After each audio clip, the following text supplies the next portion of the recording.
나무가 춥다고 울어요. 모두가 비웃었지만 결국 오열하게 만든 아이의 행동, 손바닥이 다 문드러져도 천년 매화나무를 놓지 못했던 이유. 천주산의 겨울은 바람이 불어오는 것이 아니라 시간이 깎여나가는 계절이었다. 산허리를 감고 도는 삭풍은 바위조차 갈라놓을 기세로 울부짖었고 그 소리는 마치 굶주린 짐승의 비명과 같았다. 세상의 모든 물기가 말라버리고 오직 날선 추위만이 주인 노릇을 하는 곳. 그 산의 칠부 능선 즈음에 낡은 기와 지붕을 인 사찰 서심사가 위태롭게 매달려 있었다. 올해의 추위는 유독 지독했다. 예년 같으면 처마 및 시래기가 적당히 얼고 녹기를 반복하며 구수한 냄새를 풍겼겠지만 올해는 그마저도 돌덩이처럼 딱딱하게 굳어버린 지 오래였다. 마당을 쓰는 비질 소리는 얼어붙은 땅바닥을 긁는 쇳소리처럼 날카로웠고 스님들의 승복 자락 사이로 파고드는 한기는 뼛속의 골수까지 시리게 만들었다. 서심사의 마당 한가운데에는 거대한 고목 한 그루가 서 있었다. 수령이 1000년을 넘었다고 전해지는 매화나무였다. 하지만 그 나무를 보고 살아있다고 말하는 이는 아무도 없었다. 껍질은 용의 비늘처럼 거칠게 일어나 검게 죽어 있었고 가지는 비틀린 채 하늘을 향해 원망하듯 뻗어 있었다. 올해도 글렀습니다. 저 나무는 이제 기운이 다했어요. 도현 스님이 마당에 눈을 쓸며 혀를 찼다. 그의 빗자루질은 거칠었다. 마치 죽은 나무가 마당 한가운데를 차지하고 있는 것이 못마땅하다는 투였다. 그의 곁에서 언손을 입김으로 호호 불며 서 있던 묘진 스님이 안타까운 눈빛으로 나무를 올려다보았다. 그래도 1000년을 버틴 나무입니다. 함부로 말할 게 아니지요. 1000년이면 뭐합니까? 꽃을 피우지 못한 지가 벌써 10년이 넘었습니다. 나무가 꽃을 잊으면 그게 장작이지 어디 생명입니까? 도연의 말은 매정했지만 틀린 말은 아니었다. 이 매화나무는 전임주지 스님이 입적하신 그해 겨울 이후 단 한 번도 꽃망울을 틔우지 않았다. 사람들은 매화가 주인을 따라 마음을 닫았다고 수군거렸고 시간이 흐르자 그저 흉물스러운 고목으로 취급하기 시작했다. 그들의 대화를 멀찍이서 듣고 있는 작은 아이가 있었다. 올해 갓 5살이 된 동자승 연암이었다. 연암은 자신의 몸보다 큰 승복을 겹겹이 껴입어 마치 굴러다니는 손뭉치 같았다. 머리카락 한 올 없이 파르라니 깎은 머리 위로 하얀 김이 모락모락 피어올랐다. 아이는 빗자루질을 하는 스님들을 피해 뒤뚱거리며 대웅전 계단에 걸터 앉았다. 그리고는 말없이 그 검은 나무를 응시했다. 어른들의 눈에는 죽은 나무 등걸로 보일지 몰라도 연암의 눈에는 다르게 보였다. 바람이 세게 불 때마다 나무가 웅웅거리며 우는 소리가 들리는 듯 했다. 춥다. 너무 춥다. 연암은 귀를 막았다 떼기를 반복했다. 환청이 아니었다. 바람 소리에 섞여 들려오는 것은 분명한 신음이었다. 뼈마디가 쑤시는 노인의 앓는 소리 같기도 했고 엄마를 잃어버린 아이의 흐느낌 같기도 했다. 저녁 공양 시간이 지나고 사찰의 어둠이 무겁게 내려앉았다. 산사의 밤은 도시의 밤과는 질감이 다르다. 빛 한 점 없는 완벽한 암흑. 그 어둠 속에서 들리는 것은 오직 바람이 문풍지를 때리는 소리뿐이었다. 주지인 명운 스님은 법당에서 묵언 수행 중이었고 다른 스님들도 각자의 처소로 들어간 시각이었다. 모두가 잠들어야 할 시간이었지만 연암은 요사체 구석에서 이불을 뒤집어 쓴 채 눈만 깜빡이고 있었다. 창호지 문 밖으로 희미한 달빛이 비쳤다. 그 달빛에 그림자 하나가 어른거렸다. 나무였다. 낮에 보았던 그 죽은 매화나무의 가지가 마치 손짓을 하듯 흔들리고 있었다. 추워. 연암은 자신도 모르게 입 밖으로 소리를 내어 중얼거렸다. 그것은 자신의 추위가 아니었다. 얇은 이불 속에서도 온기를 느끼고 있었지만 가슴 한 구석이 뻥 뚫린 듯 시려왔다.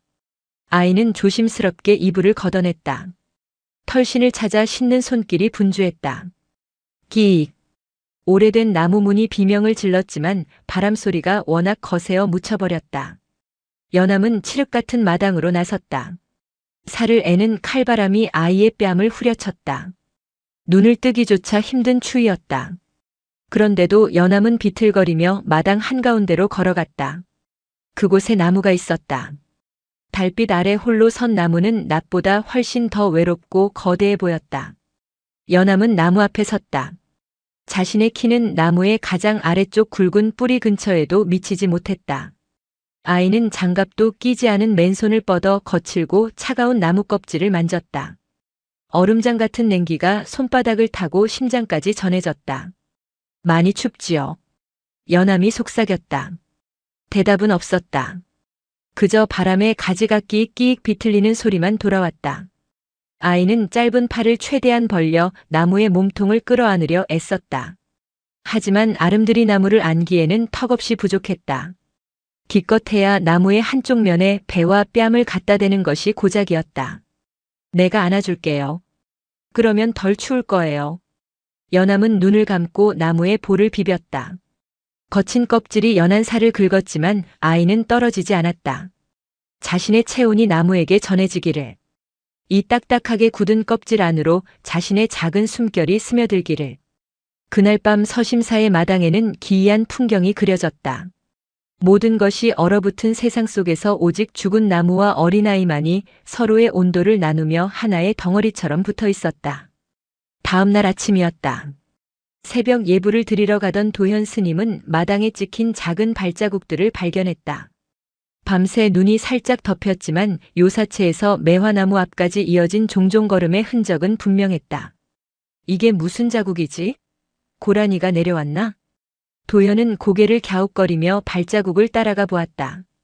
발자국은 나무 앞에서 멈춰 있었고 그 주변만 눈이 어지럽게 흩어져 있었다. 짐승의 발자국이라기엔 너무 작고 둥글었다. 그는 대수롭지 않게 여기며 마당을 쓸어버렸다. 하지만 그 일은 하룻밤으로 끝나지 않았다. 사흘째 되던 날 밤이었다. 주지 명운 스님은 깊은 명상 중에 기척을 느꼈다. 인기척이라기보다는 아주 미세한 마음의 파동 같은 것이었다. 그는 조용히 방문을 열고 툇마루로 나갔다. 눈보라가 몰아치는 마당 한가운데에 희끄무레한 형체가 있었다. 처음에는 눈이 쌓여 만들어진 형상인 줄 알았다. 하지만 자세히 보니 그것은 사람이었다. 연암이 아니냐? 명운 스님은 눈을 의심했다. 이 혹한의 밤중에 고작 5살 난 아이가 밖에서 무엇을 하고 있단 말인가. 그는 서둘러 신발을 신고 마당으로 내려갔다. 가까이 다가갈수록 아이의 모습이 선명해졌다. 연암은 나무를 껴안은 채 웅크리고 있었다. 작은 몸은 덜덜 떨리고 있었고 입술은 파랗게 질려 있었다. 승복은 눈에 젖어 축축했고 맨손은 나무 껍질을 꽉 움켜쥐고 있었다. 연암아! 명운 스님이 다급하게 아이를 불러 세웠다. 그제야 연암이 깜짝 놀라며 나무에서 떨어졌다. 아이의 눈은 겁에 질려 있었지만 동시에 무언가 단호한 빛을 띠고 있었다. 이 밤중에 여기서 뭐 하는 게냐? 얼어 죽으려고 작정을 했느냐? 평소 온화하던 주지 스님의 호통에 연암은 어깨를 움츠렸다. 하지만 도망가지 않았다. 나무가 추워해서요. 뭐라고? 나무가 너무 춥다고 울어서요. 제가 안아주면 따뜻할까봐. 명운 스님은 말문이 막혔다. 아이의 순수한 대답 앞에서 화를 낼 수가 없었다. 그는 한숨을 내쉬며 아이의 손을 잡았다. 얼음덩어리처럼 차가운 손이었다. 들어가자. 나무는 춥지 않다. 저건 그냥 나무야. 아니에요. 살았어요. 심장이 뛰는걸요. 연암은 끌려가면서도 자꾸만 뒤를 돌아보았다. 어둠 속에 남겨진 매화나무가 왠지 더 쓸쓸해 보였다. 방으로 돌아온 명운 스님은 연암의 언손과 발을 따뜻한 물수건으로 녹여주었다. 아이는 금세 노곤해졌는지 꾸벅꾸벅 졸기 시작했다. 잠든 아이의 얼굴을 바라보며 명운은 깊은 생각에 잠겼다. 서심사의 매화는 사찰의 역사와 함께해왔다. 1000년 전 창건주가 지팡이를 꽂았더니 싹이 났다는 전설이 있는 나무였다. 하지만 전임 주지가 떠난 후 나무는 생명력을 잃었다. 전문가들은 수명이 다했다고 했고 마을 사람들은 절의 기운이 쇠했다고 했다. 명운 역시 그 나무를 볼 때마다 마음의 짐을 느꼈다. 베어내자니 역사가 아깝고 두 잔이 흉물스러웠다. 그런데 저 어린아이가 죽은 나무에게서 심장 소리를 들었다고 한다. 다음 날부터 사찰 내에 소문이 돌기 시작했다. 동자승이 밤마다 귀신 들린 나무에게 제사를 지낸다는 둥 나무 귀신에게 홀렸다는 둥 말이 많았다. 특히 규율을 중시하는 도현 스님은 이를 심각하게 받아들였다. 주지 스님 아이를 단속하셔야 합니다. 수행에 방해가 될 뿐더러 마을 사람들이 보면 뭐라 하겠습니까? 죽은 나무에 절을 하는 꼴이라니요. 아이가 나무를 아끼는 마음일 뿐이네. 너무 나무라지 말게. 아끼는 것도 정도가 있습니다. 저러다 아이가 동상이라도 걸리면 어쩌시렵니까? 도현의 우려는 현실이 되었다. 며칠 뒤 아침 공양 시간이었다. 연암이 숟가락을 쥐는데 자꾸만 떨어뜨렸다. 묘진 스님이 이상하게 여겨 아이의 손바닥을 뒤집어 보았다. 이런 세상에. 주변에 있던 스님들이 모두 경악했다. 연암의 고사리 같은 손바닥은 엉망진창이었다. 거친 나무 껍질에 쓸려 붉게 벗겨져 있었고 손가락 끝은 동상 초기 증세로 검붉게 변해 있었다. 진물이 나고 딱지가 앉기를 반복한 탓에 성한 구석이 없었다. 연암아, 너 정말 밤마다 나가는 게냐? 묘진 스님이 울먹이며 물었다. 연암은 숟가락을 다시 쥐려고 애쓰며 작게 고개를 끄덕였다. 아프지 않니? 이렇게 피가 나는데? 아파요. 쓰라리고. 그런데 왜 계속하는 거야? 도현 스님이 버럭 소리를 질렀다. 식당 안이 찬물을 끼얹은 듯 조용해졌다. 연암은 겁을 먹은 듯 눈을 크게 떴지만 이내 또렷한 목소리로 대답했다. 나무 껍질이 너무 딱딱해서요. 뭐? 딱딱해서 제 따뜻한 기운이 잘 안 들어가요. 그래서 더 꽉 안아야 해요. 그래야 안까지 따뜻해지니까요. 도현은 할 말을 잃었다. 기가 막히기도 했고 한편으로는 가슴 한구석이 욱신거렸다. 어른들은 나무의 겉모습만 보고 죽었다. 베어내야 한다고 계산했지만 아이는 그 딱딱한 껍질을 뚫고 온기를 전하려 제 살을 깎아먹고 있었던 것이다. 오늘부터 밤에 문을 잠그겠다. 다시는 나가지 마라. 도현 스님의 엄명에 연암은 고개를 숙였다. 하지만 아이의 눈빛은 포기를 모르는 듯 했다. 도현 스님은 말한 대로 그날 밤 요사체 문에 빗장을 걸었다. 밖에서 잠가버린 것이다. 아이가 아무리 힘을 써도 열 수 없게 만들었다. 밤이 깊어지자 폭설이 쏟아지기 시작했다. 하늘에 구멍이라도 뚫린 듯 엄청난 양의 눈이 서심사를 덮쳤다. 바람 소리는 여느 때보다 사나웠고 기와장이 덜커덩거리는 소리가 흉흉했다. 도현은 자리에 누웠지만 잠이 오지 않았다. 눈앞에 아른거리는 연암의 상처투성이 손바닥 때문이었다. 미련한 녀석. 나무가 뭐라고. 그는 애써 잠을 청하려 돌아누웠다. 그때였다. 쿵, 쿵, 쿵. 작고 규칙적인 소리가 들려왔다. 바람 소리에 묻혀 희미했지만 분명히 들렸다. 문을 두드리는 소리가 아니었다. 무언가 둔탁한 것이 나무에 부딪히는 소리였다. 도현은 벌떡 일어나 문을 열고 나갔다. 요사체 문은 굳게 닫혀 있었다. 연암은 방 안에 얌전히 잠들어 있을 것이라 생각했다. 그는 요사체 방문을 살짝 열어보았다. 방은 비어 있었다. 이 녀석이 어떻게? 도현은 황급히 뒤뜰로 뛰어갔다. 쪽문이 열려 있었다. 아이는 개구멍이나 다름없는 배수로 틈을 비집고 나간 것이 분명했다. 그 좁은 틈으로 나가느라 옷이 찢어졌을 게 뻔했다. 도현은 헐레벌떡 마당으로 달려갔다. 눈보라가 시야를 가려 앞이 잘 보이지 않았다.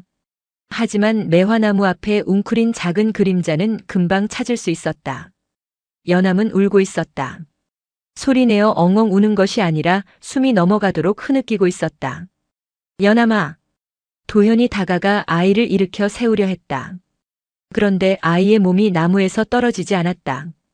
자세히 보니 아이의 벗겨진 손바닥 상처에서 나온 진물과 피가 나무 껍질과 함께 얼어붙어 버린 것이었다. 이 미련한 놈아. 이게 무슨 짓이야. 도현은 자신의 뜨거운 입김을 아이의 손에 불어넣으며 억지로 떼어냈다. 찍 하는 소리와 함께 아이가 비명을 질렀다. 살점이 떨어져 나가는 고통이었을 것이다. 그런데도 연암은 나무를 향해 손을 뻗었다. 스님, 나무가 울어요. 시끄럽다. 내 손이 썩어 문드러지게 생겼는데 나무 타령이냐? 아니에요. 오늘은 진짜예요. 나무가 너무 무섭대요. 연암은 도현의 옷자락을 붙잡고 매달렸다. 눈물과 콧물로 범벅이 된 얼굴이었다. 아무도 자기를 봐주지 않아서 다들 자기를 죽은 거라고 해서 너무 무섭대요. 그래서 꽃을 못 피우겠대요. 겁이 나서. 도연은 그 순간 멍해졌다. 나무가 겁을 먹어서 꽃을 못 피운다? 그동안 스님들은 생각했다. 날씨가 추워서 영양분이 없어서 수명이 다해서라고. 그 모든 것은 나무의 탓이거나 환경의 탓이었다. 그 누구도 나무의 마음을 들여다보려 하지 않았다. 아니, 나무에게 마음이 있다는 생각조차 하지 않았다. 꽃은, 연암이 가쁜 숨을 몰아쉬며 말했다. 꽃은 따뜻해야 피는 게 아니래요. 그럼 누군가 기다려줘야 피는 거래요. 도연의 머릿속에서 무언가가 와장창 깨지는 소리가 들렸다. 기다림. 그들은 꽃을 기다린다고 말했지만 사실은 꽃이 피지 않음을 탓하고 있었다. 진정한 기다림은 꽃이 피지 않는 시간마저 사랑하는 것이었다. 도현은 떨고 있는 아이를 자신의 장삼자락으로 감쌌다. 그리고 처음으로 그 죽은 매화나무를 정면으로 바라보았다. 검고 흉측하다고만 생각했던 그 껍질 위에 아이의 붉은 피가 배어 있었다. 그것은 마치 나무에게 수혈을 한 자국처럼 보였다. 그때였다. 우지끈. 나무의 굵은 가지 하나가 눈무게를 이기지 못하고 부러지는 소리가 났다. 연암이 안 돼. 하고 비명을 지르며 다시 나무로 달려들려 했다. 진정해라. 가지가 부러진 것뿐이다. 아파요. 나무가 아파해요. 연암은 도현의 품을 뿌리치고 나무 둥치를 끌어안았다. 그리고 자신의 피 묻은 손바닥을 부러진 가지의 옹이 부분에 갖다 대었다. 마치 상처에 약을 바르듯 엄마 손이 약손이듯 문지르고 또 문질렀다. 호호. 아이가 입김을 불어넣었다. 그 작은 입김이 거대한 폭설 속에서 하얗게 피어올랐다가 사라졌다. 그 모습을 지켜보던 도연은 자신도 모르게 무릎을 꿇었다. 추위 때문이 아니었다. 다리에 힘이 풀려서도 아니었다. 눈앞의 광경이 너무나 성스러워서 감히 서서 내려다볼 수가 없었기 때문이었다. 부처가 어디에 있는가? 금빛 찬란한 대웅전 불상에 있는가? 아니면 경전을 외는 내 입술 끝에 있는가? 도현은 지금 눈앞에서 얼어 죽어가는 나무를 위해 자신의 온기를, 피를, 숨을 나눠주는 저 작은 등 뒤에 부처가 있음을 보았다. 그날 밤 서심사의 모든 스님이 마당으로 나왔다. 주지인 명운 스님도 자상한 묘진 스님도 다른 행자들도 모두 나와 그 광경을 지켜보았다. 아무도 아이를 말리지 못했다. 아이의 행동은 이미 수행의 경지를 넘어선 무언가였기 때문이다. 스님들은 대신 아이와 나무 주변을 둥그렇게 에워쌌다. 그리고 등불을 밝히고 바람을 막아섰다. 인간으로 만든 벽이었다. 그들은 말없이 합장하고 연불을 외기 시작했다. 나무를 위해서가 아니었다. 나무를 사랑하는 저 아이의 마음이 다치지 않기를 바라는 기도였다. 눈보라는 더욱 거세졌지만 나무 아래만큼은 기이할 정도로 고요했다. 아이의 체온과 스님들의 염원이 만들어낸 작은 성역 같았다. 그리고 새벽이 밝아올 무렵 기적이 시작되었다. 새벽빛이 설산의 능선을 타고 넘어와 서심사의 마당을 비출 때까지 아무도 움직이지 않았다. 스님들은 인간 방패가 되어 연암과 나무를 지켰고 눈보라는 거짓말처럼 잦아들었다. 동이 트자 도현 스님은 조심스럽게 연암을 흔들었다. 아이는 나무 둥치에 얼굴을 파묻은 채 깊은 잠에 빠져 있었다. 아니, 잠이라기보다는 혼절에 가까웠다. 연암아, 이제 들어가자. 해가 떴다. 도현이 아이를 안아 올리는 순간 그는 흠칫 놀랐다. 아이의 몸이 불덩이처럼 뜨거웠기 때문이다. 속옷을 뚫고 나올 정도의 고열이었다. 주지 스님. 아이가 불덩이입니다. 다급한 외침의 명운 스님과 묘진 스님이 달려왔다. 그들은 서둘러 연암을 요사체로 옮겼다. 방 아랫목에 아이를 눕히고 젖은 옷을 벗겨내자 참혹한 광경이 드러났다. 손바닥과 가슴 그리고 나무에 닿았던 뺨은 붉게 상기되어 있었지만 반대로 등과 다리는 동상으로 인해 창백하게 죽어 있었다. 극심한 한기와 고열이 한 몸 안에서 전쟁을 벌이고 있는 형국이었다. 의원을 불러야 합니다. 이 눈길에 누가 올라옵니까? 마을까지 내려가는 것도 반나절입니다. 사찰은 비상에 걸렸다. 묘진 스님은 부엌으로 달려가 쑥을 태우고 따뜻한 물을 날랐고 명운 스님은 아이의 머리맡에서 끊임없이 진언을 외웠다. 도현은 멍하니 마당에 서 있었다. 아이를 안고 들어올 때 느꼈던 그 기이한 감각이 손끝에 남아 있었기 때문이다. 그는 홀린 듯 다시 매화나무 앞으로 다가갔다. 간밤에 연암이 그토록 필사적으로 껴안았던 자리. 그 거칠고 딱딱한 껍질 위를 도현은 떨리는 손으로 짚어보았다. 도현의 눈이 크게 뜨였다. 착각이 아니었다. 주변의 다른 나무 껍질은 얼음장처럼 차가웠으나 아이가 밤새 안고 있었던 그 부분, 딱 아이의 가슴 높이만큼의 면적이 미지근했다. 그것은 아이의 체온이 옮겨붙은 잔열이 아니었다. 나무 안쪽 깊은 곳에서부터 배어나오는 마치 맥박이 뛰는 생명체의 피부 같은 온기였다. 도현은 급히 나무 아래를 살폈다. 밤새 내린 폭설로 마당은 온통 하얗게 뒤덮였지만 나무 뿌리 근처의 흙만은 젖어 있었다. 눈이 녹은 것이다. 땅의 지열 때문이 아니었다. 나무가 스스로 열을 내어 제 발치에 쌓인 눈을 밀어낸 것이었다. 살아있었어. 도현은 전율했다. 그동안 죽었다고 썩었다고 베어버려야 한다고 천대했던 나무였다. 하지만 나무는 죽은 것이 아니라 숨을 참고 있었던 것이다. 누군가 자신의 언어, 침묵의 언어를 알아들어 줄 때까지. 그때 뒤에서 인기척이 났다. 명운 스님이 침통한 표정으로 서 있었다. 연암이 정신을 차리지 못한다. 주지 스님, 이 나무를 보십시오. 눈이 녹았습니다. 온기가 돕니다. 도현의 들뜬 목소리에도 명운은 씁쓸하게 고개를 저었다. 아이의 생명력을 앗아간 게지. 아이는 지금 제 목숨을 태워서 저 나무에 불을 지핀 거야. 이걸 기적이라 불러야 할지 재앙이라 불러야 할지 모르겠구나. 명운의 말은 무거웠다. 생명은 등가교환이라 했던가. 나무가 깨어나는 대신 아이가 사경을 헤매게 되었다면 그것은 수행자로서 가장 뼈아픈 업보였다.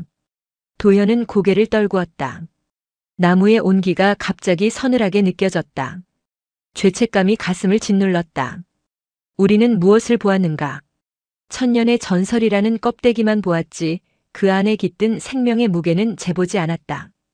고작 5살 난 아이가 제 몸을 불쏘시개로 던질 때까지 어른들은 팔짱만 끼고 있었던 것이다. 연암은 사흘 밤낮을 알았다. 열은 떨어질 기미가 보이지 않았고 헛소리만 늘어갔다. 추워요. 문 열어주세요. 나무가 혼자 있어요. 아이는 혼수 상태에서도 계속 밖으로 나가려 했다. 스님들이 번갈아가며 아이를 지켰지만 아이의 영혼은 이미 육신을 떠나 마당의 나무 곁을 배회하는 듯 했다. 그날 밤 명운 스님은 잠을 이루지 못하고 서고에 들어갔다. 오래된 경전과 기록들이 보관된 곳이었다. 그는 먼지 쌓인 함 하나를 꺼냈다. 선대주지였던 해초 스님이 남긴 비망록이었다. 서심사의 매화가 꽃을 피우지 않게 된 시점은 정확히 해초 스님이 입적하기 직전부터였다. 사람들은 스님이 떠나자 나무도 기운을 다했다고 믿었지만 명운은 늘 의구심을 품고 있었다. 그는 누렇게 바랜 종이를 한 장 한 장 넘겼다. 그리고 마지막 장에서 멈췄다. 떨리는 글씨체로 남겨진 해초 스님의 유언과도 같은 글귀가 눈에 들어왔다. 매화는 기다림을 먹고 자란다. 올겨울 산 아래 마을에 역병이 돌아 수많은 아이가 죽었다. 아이들의 무덤이 산을 덮었는데 어찌 나 홀로 화사하게 꽃을 피우겠는가. 나는 매화에게 청했다. 세상의 슬픔이 거칠 때까지 누군가 진심으로 너의 고통을 위로해 줄 때까지 우리 꽃을 닫고 함께 울자고. 이것은 죽음이 아니라 긴 묵언이다. 명운은 비망록을 덮으며 긴 탄식을 토해냈다. 오해였다. 지난 10여 년간 스님들은 나무가 늙고 병들어 꽃을 피우지 못한다고 여겼다. 그래서 비료를 주고 영양제를 주입하며 억지로 꽃을 피우려 했다. 하지만 나무는 병든 것이 아니었다. 나무는 애도하고 있었던 것이다. 세상의 고통에 공명하여 스스로 꽃문을 닫고 추위 속에서 떨고 있는 영혼들과 함께하기 위해 자발적인 혹한을 견디고 있었던 것이다. 그것도 모르고 사람들은 나무를 탓했다. 왜 예전처럼 화려하지 않으냐고, 왜 우리에게 구경거리를 제공하지 않느냐고 질타했다. 우리가 틀렸어. 명운은 뼈저린 후회 속에 눈시울을 붉혔다. 연암은 알았던 것이다. 어떻게 알았는지 모르지만 아이의 맑은 영혼은 나무의 슬픔을 있는 그대로 들었다. 그래서 비료 대신 체온을, 훈계 대신 포옹을 주었다. 나무가 무섭대요. 아무도 기다려주지 않아서. 연암이 했던 말이 비수처럼 명훈의 가슴에 꽂혔다. 나무는 겁이 났던 것이다. 자신의 애도가 끝나기도 전에 사람들이 자신을 베어버릴까봐, 혹은 자신의 침묵을 이해해주는 이가 이 세상에 단 한 명도 없을까봐. 그때 밖에서 요란한 소리가 들렸다. 주지 스님, 큰일 났습니다. 연암이가 사라졌습니다. 묘진 스님의 비명에 가까운 외침이었다. 명훈은 비망록을 내던지고 밖으로 뛰쳐나갔다. 폭설은 그쳤지만 바람은 여전히 날카로웠다. 요사체 문은 열려 있었고 툇마루에는 아이가 신발도 신지 않고 나간 맨발 자국이 찍혀 있었다. 핏자국이 섞인 발자국이었다. 연암아! 스님들은 일제히 마당으로 달려갔다. 횃불과 손전등 빛이 어지럽게 춤을 췄다. 아이를 찾는 것은 어렵지 않았다. 연암은 또다시 매화나무 앞에 있었다. 하지만 이번에는 나무를 안고 있지 않았다. 나무의 등을 기대고 힘없이 앉아 있었다. 마치 나무의 품에 안긴 듯한 모습이었다. 아이는 얇은 내의 바람이었다. 뿜어져 나오는 입김이 너무나 희미해서 금방이라도 끊어질 것만 같았다. 오지 마세요. 도현이 다가가려 하자 연암이 가늘게 눈을 뜨며 말했다. 평소의 아이 목소리가 아니었다. 쇳소리가 섞인 그러면서도 기이할 정도로 위험 있는 목소리였다. 지금 나무가 옷을 갈아입고 있어요. 무슨 소리냐? 어서 들어가자 제발. 묘진이 울음을 터뜨리며 달려들려 했지만 명훈 스님이 팔을 뻗어막아섰다. 잠깐. 저걸 보게. 주지 스님 지금 아이가 죽어가는데. 뭐란 말이다. 명훈의 호통에 스님들의 시선이 나무로 향했다. 그 순간 모두가 숨을 삼켰다. 나무가 울고 있었다. 정확히 말하면 나무의 검은 껍질 곳곳이 터지며 맑은 수액이 흘러내리고 있었다. 그것은 마치 사람이 흘리는 눈물처럼 뚝뚝 떨어져 눈밭을 적셨다. 그런데 그 수액에서 빛이 났다. 달빛을 받은 수액은 은색으로 반짝였고 그 액체가 닿는 곳마다 두껍게 쌓였던 나무의 묵은 각질이 벗겨져 나갔다. 마치 허물을 벗는 뱀처럼 매화나무는 검고 죽은 껍질을 스스로 깨트리고 있었다. 콰드득 콰득. 나무가 비틀리는 소리가 사방을 울렸다. 그것은 고통의 소리가 아니라 굳었던 관절을 펴는 해방의 소리였다. 연암은 그 나무 아래 앉아 고개를 뒤로 젖힌 채 나무를 올려다보고 있었다. 아이의 얼굴에는 고열로 인한 고통 대신 평온한 미소가 번져 있었다. 따뜻해, 이제 정말 따뜻해. 연암이 중얼거렸다. 그 순간 기적이 일어났다.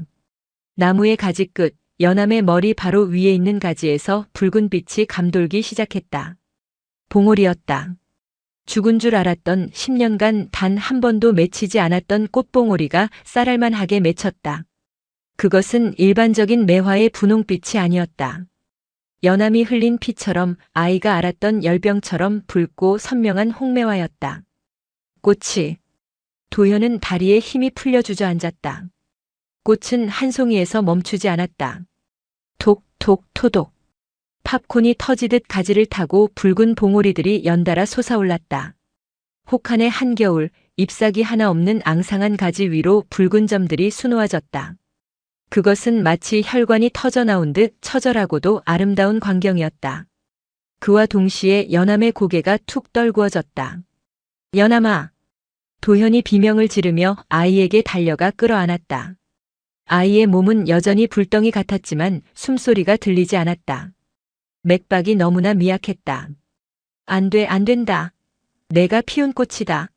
내가 봐야지 어딜 가려고. 도현은 아이를 품에 안고 오열했다. 그의 눈물이 아이의 볼에 떨어졌다. 나무 위에서는 붉은 꽃봉오리 하나가 툭 터지며 꽃잎을 열었다. 그 꽃향기는 지독했다. 은은한 매화 향이 아니라 맞는 순간 머리가 아찔해질 정도로 강렬하고 진한 생명의 향기였다. 그 향기가 마당을 가득 채우자 기이한 일이 벌어졌다. 도현의 품에 안긴 연암의 가슴에서 희미한 빛이 새어나왔다.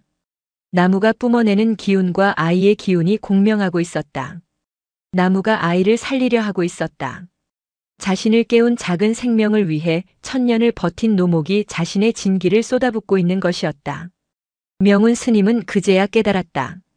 이것은 일방적인 희생이 아니었다. 아이가 나무를 안아주었기에 이제는 나무가 아이를 안아주고 있는 것이다. 모두 합장하라. 명운의 목소리가 떨렸다. 지금 이 자리에서 생사가 오가고 있다. 나무가 아이를 놓지 않도록 우리의 염원을 보태야 한다. 새벽의 푸른 어둠 속에서 붉게 피어나는 홍매화 아래 수십 명의 승려가 엎드렸다. 연불 소리는 울음소리처럼 혹은 자장가처럼 눈 덮인 산사를 감싸 안았다. 나무는 계속해서 껍질을 벗으며 붉은 꽃을 토해냈다. 마치 아이가 흘려야 할 피를 자신이 대신 흘리겠다는 듯이. 그 겨울의 밤은 그렇게 붉고 뜨겁게 깊어갔다. 새벽종이 울려야 할 시간이었지만 범종각은 침묵했다. 그 대신 서심사의 마당에는 세상에 없던 소리가 가득 찼다. 그것은 꽃이 피어나는 소리였다. 팝콘처럼 가볍게 터지는 소리가 아니라 얼어붙은 핏줄이 다시 돌기 시작할 때 나는 묵직한 박동 소리와 같았다. 홍매화. 그것은 단순한 붉은색이 아니었다. 갓 잡은 짐승의 심장에서 뿜어져 나온 듯한 검붉고 뜨거운 생명의 색이었다. 밤새 휘몰아치던 눈보라가 멈춘 하늘 위로 천년 묵은 고목은 제 몸에 흐르는 피를 밖으로 밀어내듯 만개한 꽃송이들을 매달고 있었다. 스님들은 그 압도적인 광경 앞에서 숨소리조차 내지 못했다. 나무 주변 반경 10여 미터의 눈이 모두 녹아 흙바닥이 드러나 있었다. 그 젖은 흙 위로 붉은 꽃잎 한두 장이 떨어져 있었다. 마치 흰 눈 위에 핏방울이 떨어진 듯 선명했다. 주지 스님. 도현 스님이 젖은 목소리로 불렀다. 그의 품에 안긴 연암의 몸에서 변화가 일어나고 있었다. 불덩이 같던 고열이 거짓말처럼 사그라들고 있었다. 아이의 창백했던 입술에 희미하게 혈색이 돌아왔다. 아이가 돌아옵니다. 명운 스님은 떨리는 손으로 아이의 이마를 짚었다. 차갑지도 뜨겁지도 않은 평온한 체온이었다. 조금 전까지만 해도 끊어질 듯 위태로웠던 맥박이 이제는 규칙적으로 힘차게 뛰고 있었다. 나무가 나눠주었구나. 명운은 고개를 들어 거대한 매화나무를 바라보았다. 나무는 지쳐 보였다. 방금 전까지 눈이 부실 정도로 붉은 빛을 토해내던 기세는 한풀 꺾여 있었다. 대신 그 가지 끝에 매달린 수천 송이의 꽃들이 아이를 대신해 숨을 쉬어주는 듯 미세하게 떨리고 있었다. 자세히 보니 나무의 밑동, 연암이 밤마다 안아주었던 그 자리에 새살이 돋아 있었다. 검고 딱딱한 껍질이 벗겨진 자리에 아이의 피부처럼 부드럽고 연한 갈색 속살이 드러나 있었다. 연암의 상처난 손바닥과 나무의 벗겨진 껍질. 두 존재는 서로의 상처를 교환했다. 아이는 나무의 추위를 가져갔고 나무는 아이의 죽음을 가져갔다. 도현의 품에서 작은 신음이 새어나왔다. 연암이 천천히 눈을 떴다. 아이의 눈동자는 깊은 산속의 샘물처럼 맑았지만 그 깊은 곳에는 이전에는 없던 기이한 붉은 기운이 서려 있었다. 연암아, 알아보겠느냐? 내가 누구냐? 도현이 다급하게 물었다. 연암은 잠시 멍하니 허공을 응시하다가 시선을 돌려 제 머리 위를 덮고 있는 붉은 꽃구름을 바라보았다. 아이는 놀라지 않았다. 마치 오래전부터 알고 있었던 약속을 확인하는 듯 담담한 표정이었다. 따뜻해요.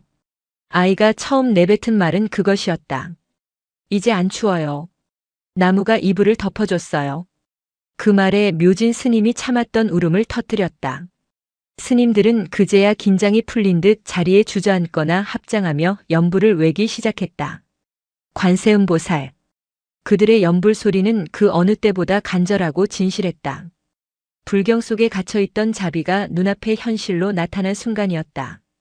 그날 이후 서심사의 시간은 산 아래의 시간과 다르게 흘렀다. 여전히 산천은 혹한에 갇혀 있었고 계곡물은 꽁꽁 얼어붙어 있었지만 절마당 앞만은 딴 세상이었다.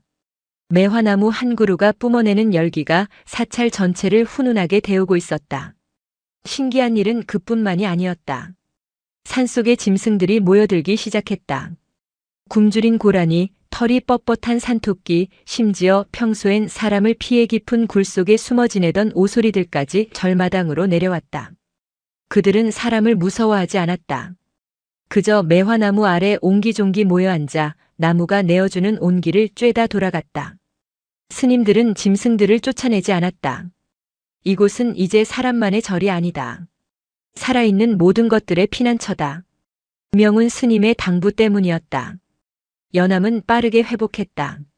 아니, 회복이라는 말이 부족할 정도로 생기가 넘쳤다. 아이는 이제 빗자루를 들고 마당을 쓸 때도 지치지 않았고 예전보다 훨씬 더 빠르고 가볍게 움직였다. 하지만 도현 스님은 그런 연암을 볼 때마다 묘한 두려움을 느꼈다. 아이의 손바닥. 나무 껍질에 쓸려 엉망이 되었던 그 손바닥에는 흉터 대신 붉은 꽃잎 모양의 반점들이 생겨났다. 마치 문신처럼 선명한 붉은 점들이었다. 어느 날 오후 도연은 툇마루에 앉아있는 연암에게 다가갔다. 아이는 손바닥을 펴서 햇살에 비추어 보고 있었다. 손은 좀 어떠냐? 아프지 않으냐? 하나도 안 아파요, 스님. 간지러워요. 연암이 해맑게 웃으며 대답했다. 스님, 저기 보세요. 아이가 손가락으로 매화나무를 가리켰다. 바람이 불자 붉은 꽃잎 몇 장이 흩날렸다. 그런데 그 꽃잎들이 떨어지는 궤적이 기이했다. 보통의 꽃잎은 바람 따라 무작위로 흩어지지만 이 매화 꽃잎들은 마치 나빗대가 춤을 추듯 연암의 주변을 맴돌다가 아이의 어깨와 무릎 위에 살포시 내려앉았다. 나무가 저랑 놀자고 해요. 도연은 마른 침을 삼켰다. 자연은 무심한 법이다. 무심하기에 공평하고 공평하기에 성스러운 것이다. 하지만 저 나무는 지금 편애를 하고 있었다. 오직 한 아이를 위해 꽃을 피웠고 그 아이에게만 말을 걸고 있었다. 연암아. 네. 너는 나무가 하는 말이 정말로 들리느냐? 도현의 진지한 물음에 연암은 고개를 갸웃거렸다. 말로 들리는 건 아니에요. 그럼 그냥 마음이 쿵 하고 울려요. 배고플 때 꼬르륵 소리가 나는 것처럼 나무가 심심하면 제 마음도 심심하고 나무가 기쁘면 제 마음도 간질거려요. 공명. 도현은 그 단어를 떠올렸다. 수행자들이 평생을 바쳐 도달하고자 하는 경지. 너와 나의 경계가 사라지고 우주와 하나가 되는 무라일체의 순간. 고작 5살 난 아이는 고통과 연민을 통해 그 경지를 훌쩍 넘어버린 것이다. 스님은 안 들리세요? 나는 수행이 부족하여 들리지 않는구나. 귀로 들으려고 해서 그래요. 연암이 도연의 손을 잡고 자신의 가슴에 갖다 대었다. 작은 심장이 콩닥콩닥 뛰고 있었다. 여기로 들어야 해요. 추운 걸 참지 말고 그냥 같이 추워하면 들려요. 도연은 순간 머리를 한 대 얻어맞은 듯한 충격을 받았다. 같이 추워한다. 그동안 자신은 추위를 이겨내려 했다. 고통을 극복하려 했다. 하지만 아이는 고통 속으로 걸어 들어가 그 고통의 주인이 되었다. 그것이 바로 자비의 본질임을 늙은 승려는 어린 스승에게서 배우고 있었다. 비밀은 오래가지 못했다. 천주산 서심사에 한겨울 붉은 꽃이 피었다는 소문은 바람을 타고 산 아래 마을로 내려갔다. 처음에는 약초꾼들의 헛소문이라 치부하던 사람들도 멀리 산중턱에서 피어오르는 붉은 서기를 보고는 하나둘 짐을 꾸리기 시작했다. 고요하던 산사가 소란스러워졌다. 카메라를 든 사진작가들, 기적을 바라는 환자들, 호기심 많은 등산객들이 좁은 산길을 메우며 올라왔다. 세상에 진짜 꽃이 폈어. 저게 홍매화야? 겨울에? 영험하다. 여기서 기도하면 아들 낳겠어. 사람들은 마당에 들어서자마자 탄성을 질렀다. 그들은 나무를 향해 절을 하고 휴대전화로 사진을 찍고 몰래 꽃가지를 꺾으려다 스님들에게 제지당하기도 했다. 명운 스님은 굳게 닫힌 법당문 안에서 깊은 한숨을 쉬었다. 예상했던 일이었다. 세상은 신비를 가만두지 않는다. 그들은 신비를 소비하고 분석하고 끝내 자신들의 욕망을 투영하여 더럽히고 만다. 주지 스님, 사람들이 통제가 안 됩니다. 마당이 장터가 되었습니다. 묘진 스님이 울상으로 들어왔다. 나무 주변에 울타리를 쳐야 할 것 같습니다. 사람들이 자꾸 나무 껍질을 떼어가려 합니다. 영약이라도 되는 줄 알고 놔두거라. 예. 하지만 막는다고 막아질 욕심이 아니다. 다만 연암이는 내보내지 마라. 명우는 단호했다. 나무는 어쩔 수 없다 해도 아이만은 지켜야 했다. 사람들이 기적을 행한 동자승이라는 사실을 알게 되는 순간 아이는 구경거리가 되고 말 것이다. 하지만 세상의 눈은 날카로웠다. 사람들 사이에서 웅성거림이 시작되었다. 저 나무 원래 죽은 나무였다며? 근데 어떻게 갑자기 살아난 거야? 소문 들었어? 어린 동자승 하나가 기도를 해서 살렸다던데. 그 동자승이 누구야? 호기심 어린 시선들이 요사체 쪽을 기웃거리기 시작했다. 그 시각 연암은 방 안에 갇혀 창문 틈으로 밖을 내다보고 있었다. 아이의 표정은 어두웠다. 나무가 힘들어해요. 연암이 중얼거렸다. 밖에는 수많은 사람이 나무를 향해 합장하고 있었지만 아이에게는 그들의 기도가 소음으로 들렸다. 돈 많이 벌게 해주세요. 합격하게 해주세요. 나만 잘되게 해주세요. 그 이기적인 욕망의 덩어리들이 끈적한 타르처럼 나무에게 달라붙고 있었다. 나무는 사람들에게 기운을 뺏기고 있었다. 천년을 침묵하며 지켜온 고결한 슬픔이 인간들의 값싼 욕심에 의해 훼손되고 있었다. 안 되는데. 연암은 안절부절 못했다. 그때였다. 밖에서 와장창 하는 소리가 들렸다. 한 등산객이 사진을 찍겠다며 무리하게 나무 위로 올라가려다 제지하는 묘진 스님을 밀친 것이다. 묘진 스님이 빙판에 넘어지며 비명을 질렀다. 이거나. 내가 내 돈 내고 시주하러 왔는데 왜 막아? 내려오십시오. 나무가 다칩니다. 소란이 커지자 연암은 더 이상 참지 못했다. 방문을 박차고 나갔다. 그만하세요. 쩌렁쩌렁한 아이의 목소리가 마당을 갈랐다. 순간 왁자지껄하던 사람들이 일제히 침묵하며 소리난 쪽을 바라보았다. 툇마루 위에 조그만 동자승 하나가 서 있었다. 승복은 낡았고 머리는 파르라니 깎았지만 그 눈빛만은 호랑이처럼 형형했다. 나무 괴롭히지 마세요. 연암이 외쳤다. 나무는 소원 들어주는 기계가 아니에요. 춥고 외로워서 우는 친구란 말이에요. 등산객이 콧방귀를 뀌며 비아냥거렸다. 뭐야, 저 꼬맹이는? 야, 비켜. 우린 나무 보러 온 거지 너 보러 온 거 아니야. 아저씨 마음이 너무 차가워요. 연암이 또박또박 말했다. 그렇게 차가운 마음으로 만지면 나무가 화상 입어요. 물러가세요. 그 순간 기이한 바람이 불었다. 매화나무가 크게 휘청이더니 가지에 쌓여있던 눈뭉치가 후두둑 떨어졌다. 정확히 등산객의 머리 위로 쏟아졌다. 동시에 붉은 꽃잎들이 회오리처럼 일며 연암의 주변을 감쌌다. 마치 나무가 아이의 말에 동조하여 화를 내는 것 같기도 했고 아이를 보호하려는 것 같기도 했다. 사람들은 그 기세에 눌려 뒷걸음질 쳤다. 그것은 단순히 눈이 떨어진 우연일 수도 있었지만 그 자리에 있는 모두가 느꼈다. 저 나무와 저 아이 사이에 보이지 않는 끈이 연결되어 있다는 것을. 소동이 있은 지 사흘 뒤 매화는 지기 시작했다. 보통의 매화라면 보름은 갔을 터였지만 이 꽃은 달랐다. 생명의 불꽃을 태워 급하게 피워올린 탓인지 아니면 제 할 일을 다 마쳤다는 뜻인지 서둘러 꽃잎을 떨구었다. 마당은 붉은 꽃비로 뒤덮였다. 눈 위에 쌓인 꽃잎들은 처연할 정도로 아름다웠다. 관광객들은 꽃이 지자 썰물처럼 빠져나갔다. 볼거리가 사라진 산사는 다시 고요를 되찾았다. 명운 스님은 마당에 서서 지는 꽃을 바라보았다. 아쉬움은 없었다. 오히려 홀가분했다. 꽃은 목적이 아니라 과정이었다. 나무가 보여주고자 했던 것은 화려한 만개가 아니라 생명을 향한 치열한 몸부림이었음을 이제는 알기 때문이었다. 연암은 빗자루를 들고 꽃잎을 쓸어 모았다. 하지만 아이는 꽃잎을 쓰레기통에 버리지 않았다. 고이 모아 항아리에 담았다. 그건 뭐 하려고 그러느냐? 도현이 물었다. 나무가 준 편지잖아요. 잘 간직했다가 봄에 흙에게 돌려줄 거예요. 연암은 항아리를 매화나무 뿌리 근처에 묻었다. 순환이었다. 나무에서 나온 것은 다시 나무에게로. 사랑은 일방통행이 아니라 돌고 도는 것임을 아이는 본능적으로 알고 있었다. 그날 밤 스님들은 법당에 모여 예불을 드렸다. 목탁 소리가 맑게 울려 퍼졌다. 색즉시공 공즉시색. 도현은 연부를 외우다 문득 깨달았다. 꽃은 졌다. 눈에 보이는 형상은 사라졌다. 하지만 그 자리에 남은 것은 공허가 아니었다. 나무는 이제 죽은 나무가 아니었다. 껍질 안에서 힘차게 수액을 올리는 살아있는 나무였다.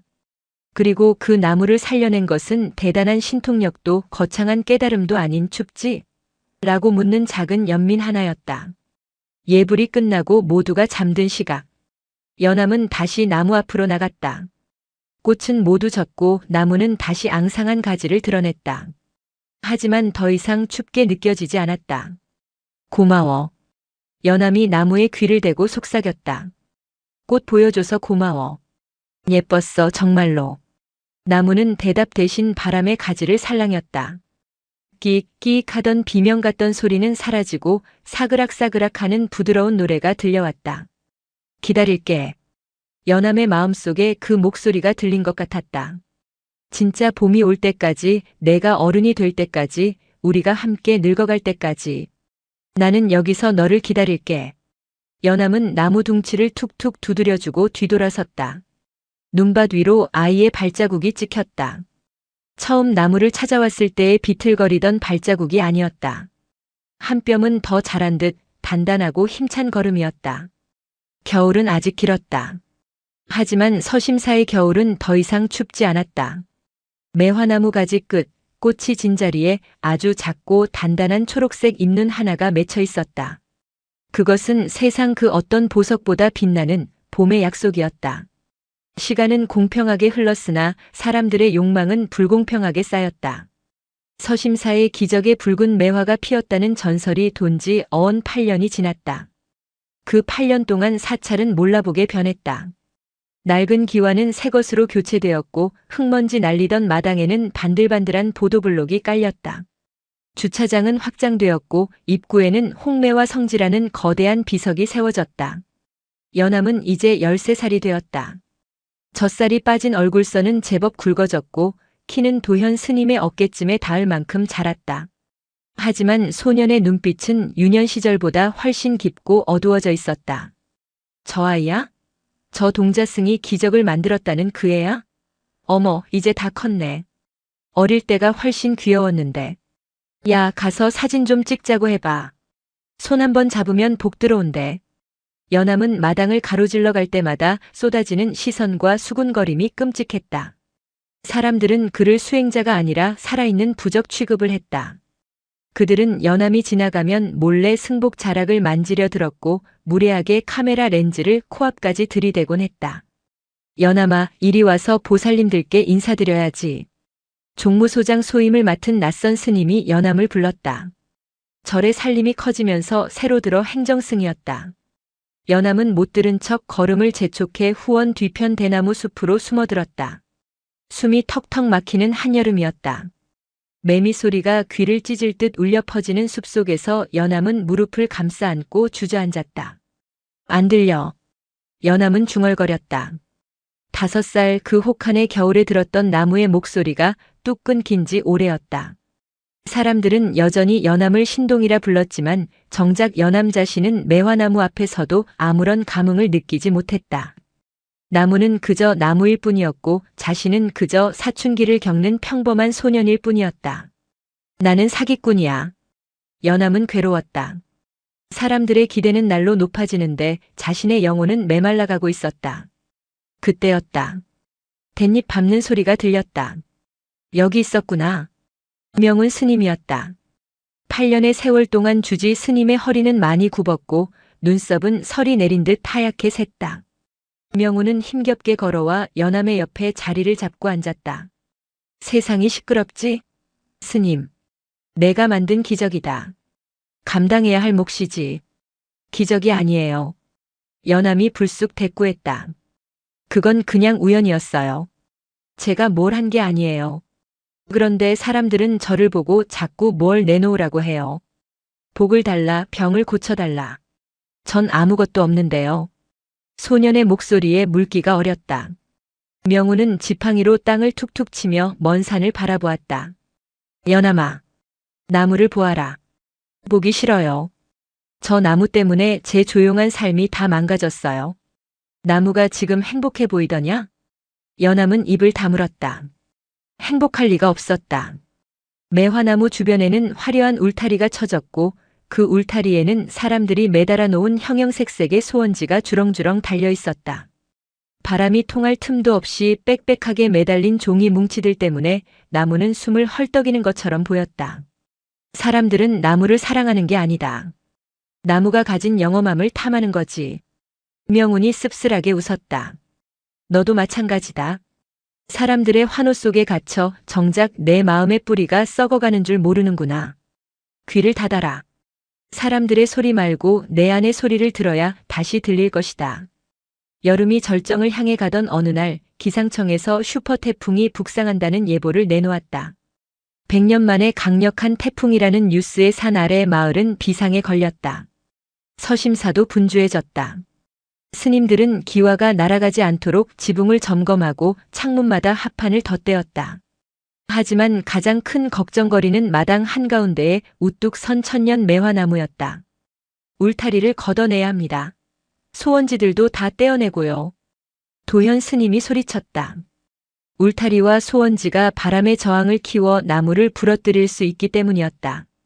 행정승들은 신도들의 정성인데 함부로 떼면 안 된다며 반대했지만 명운 스님의 불호령이 떨어졌다. 당장 떼어내라. 나무가 죽으면 정성이고 뭐고 다 끝이다. 연암도 스님들을 도와 소원지를 떼어냈다. 수천수만 장의 종이 뭉치가 포대자루에 담겼다. 화려한 장식이 모두 사라지자 매화나무는 8년 전 겨울처럼 앙상하고 검은 본연의 모습을 드러냈다. 밤이 되자 태풍이 상륙했다. 하늘이 찢어지는 듯한 굉음과 함께 폭우가 쏟아졌다. 바람은 단순히 부는 것이 아니라 사찰을 통째로 들어올리려는 듯 맹렬하게 휘몰아쳤다. 우웅! 나무가 비명을 질렀다. 연암은 요사체 방 안에서 그 소리를 들었다. 귀가 아니라 뼈로 느껴지는 진동이었다. 5살 때의 겨울 바람과는 비교도 안 되는 폭력이었다. 그때는 추위가 문제였지만 지금은 뿌리째 뽑혀나갈 위기였다. 연암은 자리에서 벌떡 일어났다. 나가면 안 된다. 함께 있던 행자승이 말렸지만 연암은 우비를 걸칠 새도 없이 밖으로 뛰쳐나갔다. 문을 열자마자 몸이 뒤로 밀려날 만큼 거센 바람이 닥쳤다. 비는 따가운 돌멩이처럼 얼굴을 때렸다. 연암은 엉금엉금 기어서 나무 쪽으로 갔다. 번개가 번쩍 칠 때마다 나무가 미친 듯이 춤을 추는 모습이 보였다. 굵은 가지들이 금방이라도 찢겨나갈 듯 휘청거렸다. 내가 지켜야 해. 연암은 본능적으로 나무 둥치를 끌어안으려 했다. 8년 전처럼 자신의 체온과 마음으로 나무를 진정시키고 싶었다. 하지만 나무 앞에 다다른 순간 연암은 멈칫했다. 자신이 할 수 있는 게 아무것도 없었다. 나무는 너무 거대했고 자연의 힘은 너무나 압도적이었다. 자신이 매달려봤자 나무의 짐만 될 뿐이었다. 비켜라. 위험하다. 도현 스님이 비바람을 뚫고 달려와 연암을 낚아챘다. 바로 그 순간이었다. 우지끈, 콰광. 거대한 벼락 소리와 함께 매화나무의 가장 굵은 가지 중 하나가 찢겨나갔다. 부러진 가지는 바람에 날려 대웅전 처마 끝을 박살내고 마당에 처박혔다. 안 돼. 연암이 절규했다. 하지만 도연은 아이를 꽉 붙들고 법당 안으로 끌고 들어갔다. 법당 안은 안전했지만 밖에서는 계속해서 무언가 부서지고 깨지는 소리가 들려왔다. 연암은 젖은 몸을 덜덜 떨며 닫힌 문만 바라보았다. 나무가 나를 부르지 않았어. 연암은 절망했다. 어릴 때는 나무의 아픔이 느껴졌었다. 그런데 방금 전 나무 바로 앞에 섰을 때도 아무것도 느껴지지 않았다. 나무는 그저 자연재해와 사투를 벌이는 거대한 생물일 뿐 자신을 친구로 여기지 않는 것 같았다. 그 단절감이 부러진 가지보다 더 아프게 연암을 때렸다. 태풍이 지나간 다음 날 아침 서심사의 풍경은 처참했다. 기와장이 깨져 나뒹굴고 흙탕물이 마당을 뒤덮었다. 그리고 그 한가운데에 매화나무가 서 있었다. 처참한 몰골이었다. 동쪽으로 뻗어있던 가장 아름답고 굵은 가지가 통째로 찢겨나가 나무의 한쪽이 텅 비어버렸다. 찢어진 단면에서는 톱밥 같은 속살이 허옇게 드러나 있었고 바닥에는 부러진 가지가 흉물처럼 널브러져 있었다. 스님들은 망연자실했다. 저 가지가 제일 꽃이 많이 피던 가지인데 이제 끝난 거 아닙니까? 수영이 완전히 망가졌습니다. 연암은 부러진 가지 곁으로 다가갔다. 어젯밤의 비바람에 씻겨나간 탓인지 나무는 젖어 있었다. 연암은 떨리는 손으로 나무에 찢어진 상처 부위를 만져보았다. 축축하고 차가웠다. 하지만 그때 미세한 떨림이 손끝에 전해졌다. 아파. 아주 작게 환청처럼 들리는 소리였다. 연암은 고개를 번쩍 들었다. 5살 때 들었던 그 목소리였다. 하지만 그때처럼 어리광 부리는 목소리가 아니었다. 묵직하고 고통스러운 그러면서도 무언가를 꾹 참아내는 어른의 신음이었다. 스님, 나무가 아직 살아있어요. 연암이 소리쳤다. 도현 스님과 명운 스님이 다가왔다. 명운 스님은 부러진 단면을 유심히 살폈다. 그래, 살아있다. 큰 가지를 내어주고 몸통을 지켰구나. 명운은 급히 마을의 나무 의사 다크터를 부르라고 지시했다. 오후 늦게 도착한 나무 전문가는 고개를 저으며 혀를 찼다. 상처가 너무 큽니다. 썩어 들어가지 않게 하려면 단면을 깔끔하게 잘라내고 약품 처리를 해야 합니다. 하지만 예전처럼 아름다운 모습은 기대하기 힘들 겁니다. 균형이 깨져서요. 전문가는 전기톱을 꺼냈다. 위잉 하는 굉음이 산사에 울려 퍼졌다. 연암은 귀를 막고 싶었지만 도망치지 않고 그 자리를 지켰다. 톱날이 나무의 살을 파고들 때마다 연암의 몸도 움찔거렸다. 잘라낸 단면에 검은색 도포 제약을 바르는 작업이 이어졌다. 마치 나무에게 검은 붕대를 감아주는 것 같았다. 작업이 끝나자 매화나무는 한쪽 팔이 잘린 장수처럼 기괴하고 쓸쓸한 모습으로 서 있었다. 며칠 뒤 관광객들이 다시 찾아오기 시작했다. 그들의 반응은 냉담했다. 뭐야, 나무가 왜 저래? 태풍에 부러졌대. 흉측하네. 볼품 없어졌잖아. 에이, 다른 데 가자. 사람들은 실망하며 발길을 돌렸다. 홍매와 성지라는 비석 앞에서 사진을 찍는 사람은 이제 아무도 없었다. 연암은 빗자루를 들고 사람들이 버리고 간 쓰레기를 치웠다. 하지만 이상하게도 마음은 오히려 편안했다. 화려한 소원지도 시끄러운 카메라도 부담스러운 시선도 사라졌다.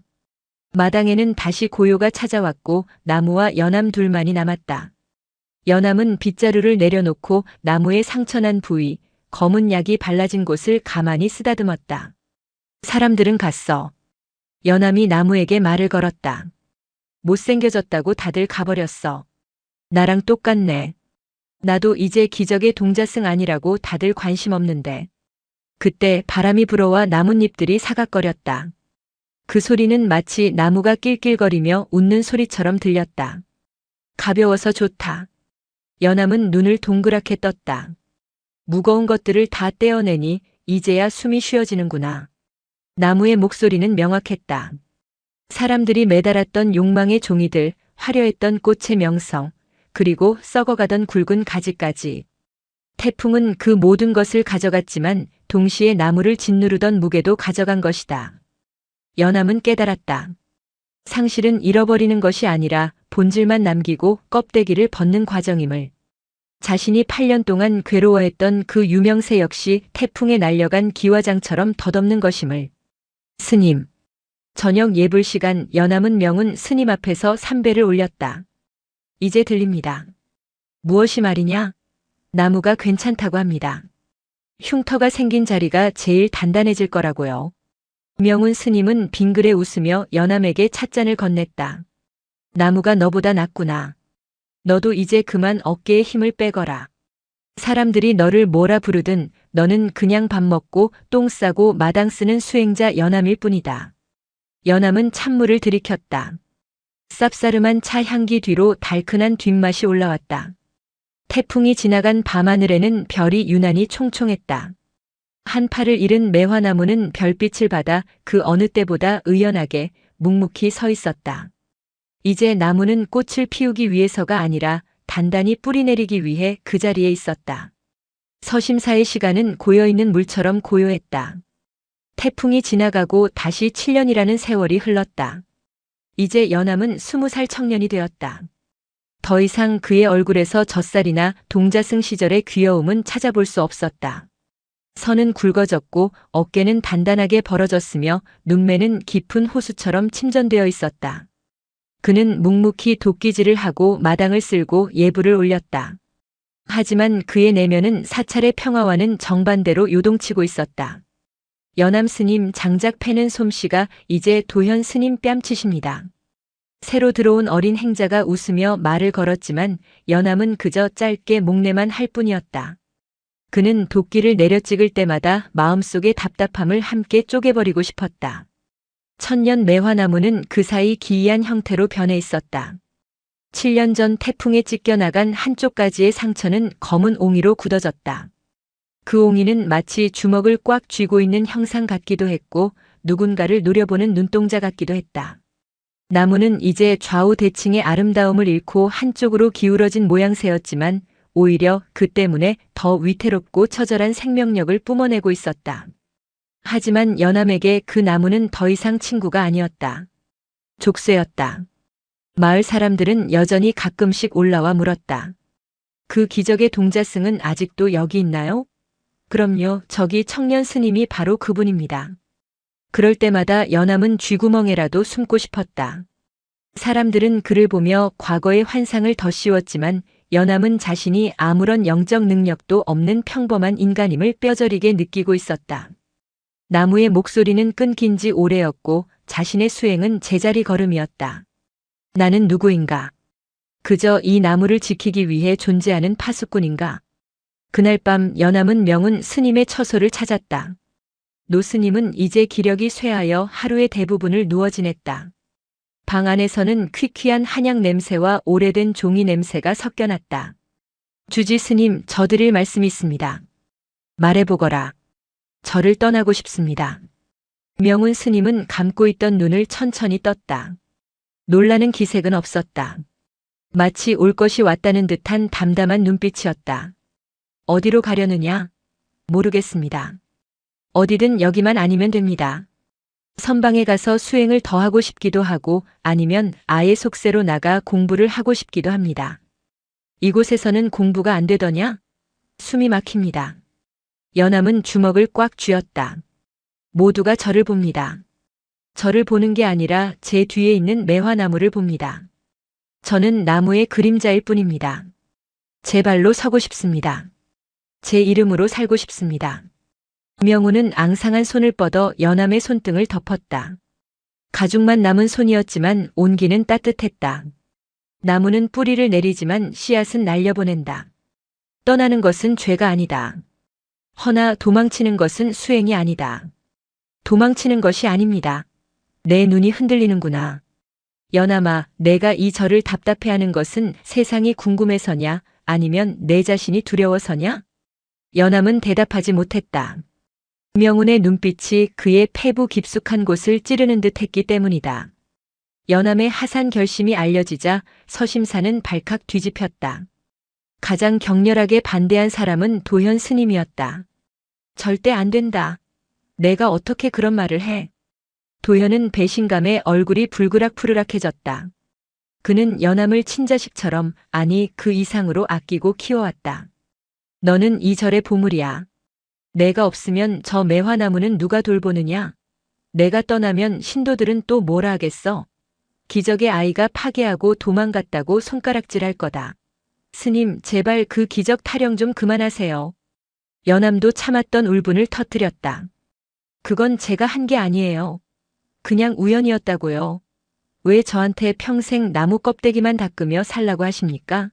저도 제 인생이 있어요. 이 녀석이 키워준 은혜도 모르고. 도현이 손을 치켜들었으나 차마 내리치지는 못했다. 연암의 눈에 고인 눈물이 너무나 뜨거워 보였기 때문이다. 묘진 스님이 중간에서 말렸지만 도현은 씩씩거리며 밖으로 나가버렸다. 연암은 그 길로 매화나무 앞으로 갔다. 초봄의 밤바람이 차가웠다. 나무는 꽃망울을 터뜨릴 준비를 하고 있었다. 태풍에 부러진 흉터 위로도 새순이 돋아나고 있었다. 너는 좋겠다. 연암이 나무에게 쏘아붙였다. 그냥 거기 서 있기만 하면 다들 좋아해 주니까. 밥 걱정, 옷 걱정, 미래 걱정 없이 그냥 때 되면 꽃 피우고 잎 떨구면 그만이니까. 나무는 대답이 없었다. 바람에 가지가 흔들리는 소리가 마치 그게 그렇게 쉬워 보이나? 하고 되묻는 것 같았다. 연암은 주머니에서 라이터를 꺼냈다. 담배를 피우려는 것이 아니었다. 그는 품속에서 자신이 쓴 일기장을 꺼냈다. 지난 수년간의 고민과 번뇌, 그리고 나무를 향한 애증이 담긴 기록이었다. 치익. 불꽃이 종이에 옮겨 붙었다. 연암은 활활 타오르는 일기장을 나무 밑동에 던졌다. 다 태워버릴 거야. 내 기억도 내 전설도. 불길은 순식간에 사그라들었다. 남은 것은 한 줌의 재뿐이었다. 그때였다. 타다 남은 재 위로 매화 꽃잎 하나가 툭 떨어졌다. 하얀 꽃잎이었다. 아직 만개할 시기가 아닌데 성급하게 피어난 꽃 한 송이가 연암의 발치에 떨어져 있었다. 연암은 그 꽃잎을 주워들었다. 향기가 났다. 8년 전 겨울 그 붉었던 홍매화의 냄새와는 달랐다. 훨씬 더 은은하고 차갑고 맑은 향기였다. 그것은 격정이 아니라 작별의 냄새였다. 가거라. 문득 그런 목소리가 들린 것 같았다. 귀가 아니라 가슴을 툭 치고 지나가는 바람 같은 소리. 가서 보아라. 내가 뿌리내릴 흙이 어디인지. 연암은 주저앉아 엉엉 울었다. 도현 스님에게 소리칠 때도 흘리지 않았던 눈물이 쏟아졌다. 나무는 그를 붙잡지 않았다. 8년 전에는 살기 위해 아이를 붙잡았지만 이제는 살리기 위해 아이를 밀어내고 있었다. 다음 날 아침 명운 스님이 연암을 불렀다. 스님은 누런 봉투 하나와 낡은 신발 한 켤레를 내밀었다. 속세로 나가면 돈이 필요할 게다. 그동안 내 앞으로 들어온 보시금을 모아둔 것이다. 스님. 그리고 이 신발을 신거라. 그것은 승려들이 신는 털신이 아니라 투박한 운동화였다.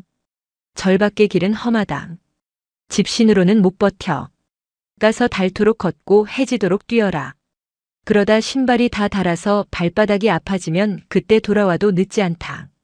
명우는 연암의 어깨를 두드려 주었다. 기억하거라. 꽃은 나무가 피우지만 향기는 바람이 퍼뜨린다. 너는 이제 바람이 되어라. 떠나는 날 아침 서심사에는 짙은 안개가 끼었다. 도현 스님은 끝내 배웅을 나오지 않았다. 묘진 스님만이 눈물을 훔치며 연암의 손에 주먹밥을 쥐어주었다. 밥 굶지 말고. 힘들면 바로 전화하고. 건강하세요, 스님. 도현 스님께는 죄송하다고 전해주세요. 연암은 배낭을 메고 일주문을 향해 걸었다. 발걸음이 떨어지지 않았다. 20해를 살았던 집이다. 돌멩이 하나, 풀 한 포기에도 사연이 있는 곳이다. 하지만 그는 뒤돌아보지 않으려 애썼다. 뒤를 도는 순간 주저앉을 것 같았다. 마당을 가로질러 나갈 때 매화나무 옆을 지나쳤다. 나무는 안개 속에서 거대한 실루엣으로 서 있었다. 흉터난 가지가 마치 손을 흔드는 것처럼 보였다. 안녕. 연암은 속으로 작별을 고했다. 그가 일주문을 막 벗어나려는 순간이었다. 땡땡땡. 범종 소리가 울렸다. 예불 시간이 아니었다. 누군가 전력을 다해 종을 치고 있었다. 종소리는 산골짜기를 타고 묵직하게 내려와 연암의 등 뒤를 때렸다. 연암은 멈춰 서서 뒤를 돌아보았다. 범종각에 서 있는 사람은 도현 스님이었다. 도현은 울면서 온몸을 던져 닭목종 치는 나무를 밀고 있었다. 잘 가라. 이놈아. 도현의 고함이 종소리에 섞여 들려왔다. 가서 내 멋대로 살아라. 아프지 말고 기죽지 말고. 땡. 그것은 꾸지람이 아니라 응원이었다. 아버지가 아들을 세상으로 떠나보내는 가장 투박하고 시끄러운 배웅이었다. 연암은 그 자리에 엎드려 큰 절을 올렸다. 눈물이 바닥을 적셨다. 일주문 밖의 세상은 넓고 시끄럽고 혼란스러울 것이다. 하지만 이제 연암은 알았다. 자신의 등 뒤에는 언제나 돌아갈 수 있는 든든한 나무와 종소리 같은 사람들이 버티고 있다는 것을. 연암은 운동화 끈을 단단히 조여맸다. 안개가 걷히고 있었다. 산 아래로 뻗은 꼬불꼬불한 길이 햇살을 받아 반짝였다. 그는 첫 발을 내디뎠다. 그것은 도망이 아니라 새로운 순례의 시작이었다. 3년 후 마이너스 서울. 대학가 근처의 허름한 자취방. 연함은 박연이라는 이름으로 살고 있었다. 승복 대신 청바지를 입었고 삭발했던 머리는 제법 길러 묶고 다녔다.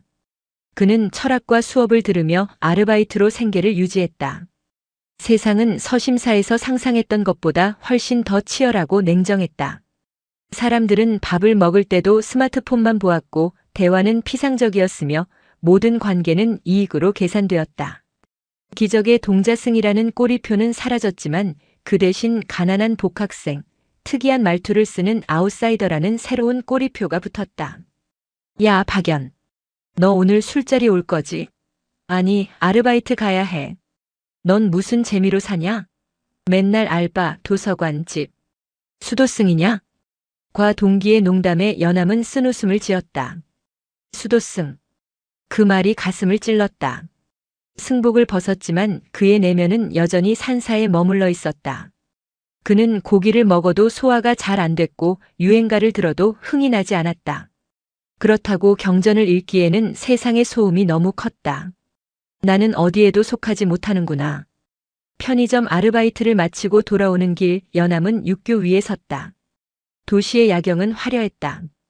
붉은 십자가, 네온 사인, 자동차 헤드라이트의 불빛들이 강물처럼 흘러갔다. 그 불빛들 속에서 연함은 문득 서심사의 밤하늘을 떠올렸다. 그리고 매화나무를 생각했다. 잘 있을까? 떠나온 지 3년 한 번도 연락하지 않았다. 아니, 못했다. 성공해서 뭔가 깨달음을 얻어서 금이 환향하고 싶었지만 현실은 하루하루 버티기 급급한 생활인이었으니까. 그때 주머니 속에 휴대폰이 진동했다. 모르는 번호였다. 여보세요? 연함이냐? 익숙하고 그리운 목소리. 묘진 스님이었다. 연함의 심장이 덜컥 내려앉았다. 묘진 스님이 이렇게 늦은 밤에 전화를 할 리가 없었다. 그것도 개인 휴대폰으로. 스님? 무슨 일 있으세요? 마음의 준비를 하거라. 네. 주지 스님께서 위독하시다. 너를 찾으시는구나. 도시의 소음이 순식간에 사라졌다. 연함의 귀에는 오직 묘진 스님의 떨리는 숨소리와 멀리 수화기 너머로 들려오는 서심사의 풍경 소리만이 들려왔다. 겨울이 다시 오고 있었다. 서울에서 천주산 서심사까지 내려오는 길은 멀고도 아득했다. 연함은 고속버스와 시외버스를 갈아타고 다시 읍내에서 택시를 잡아탔다. 택시는 산 입구까지만 갈 수 있었다. 눈이 많이 와서 차량 통행이 금지되었기 때문이다.